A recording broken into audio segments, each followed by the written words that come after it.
जहाँ जस लिखा तहाँ तस होई। व्यक्ति का जन्म होना, व्यक्ति का विवाह होना और व्यक्ति की मृत्यु होना ये पहले से ही निर्धारित है। एक छोटी सी कथा है। एक गौरैया पक्षी, उसकी मित्रता एक बार गरुण देव से हो गई।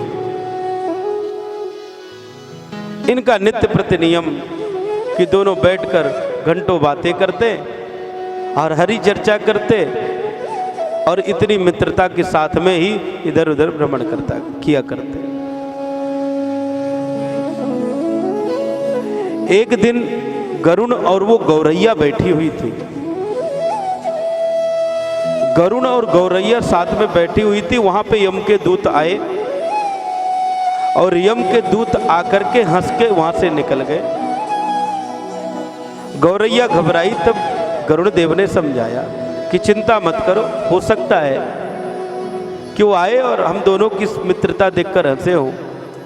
तो उनको तो समझा दिया, लेकिन रात्रि भर निद्रा नहीं आई गरुड़ देव को। गरुड़ देव भगवान के वाहन, इसलिए ब्रह्मा तक उनकी जाने की शक्ति। ब्रह्मा से जाकर के बात पूछी तो ब्रह्मा कहते हैं उस गौरैया पक्षी की मृत्यु आ गई है। केवल गरुड़ देव ने इतना ही पूछा और उन्होंने समझ गए कि मृत्यु आई, इसलिए यम घूम रहा है। तो गरुड़ देव ने क्या किया, दूसरे दिन उस गौरैया पक्षी को लिया और उड़ाते उड़ाते इतनी दूर लेके गए कि कहते हैं कि ब्रह्मलोक में ले जाकर के छिपा दिया।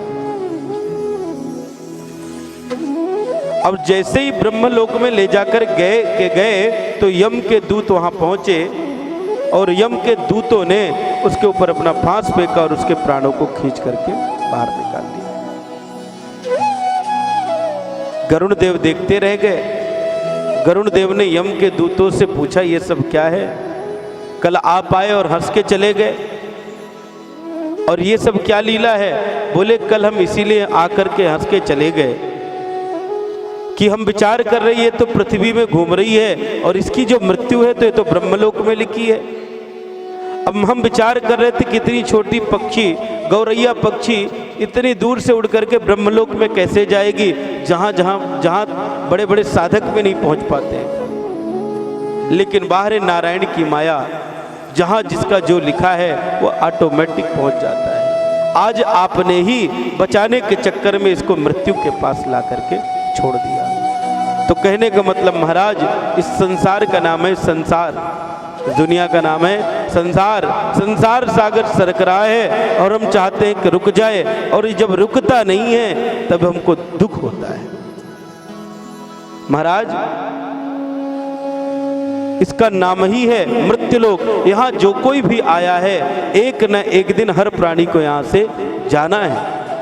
आया है सो जाएगा, राजा रंक फकीर, कोई सिंहासन चढ़ चढ़ा, कोई बधा जंजीर। जो आया है उसको जाना ही है। इस संसार में कोई अमर नहीं रह सकता है। इस प्रकार से जिसका जहां जन्म होना है, जिसकी जहां मृत्यु होना है, जिसका जहां विवाह होना है, वो होगा ही होगा। प्रेम से बोलो जय श्री कृष्ण।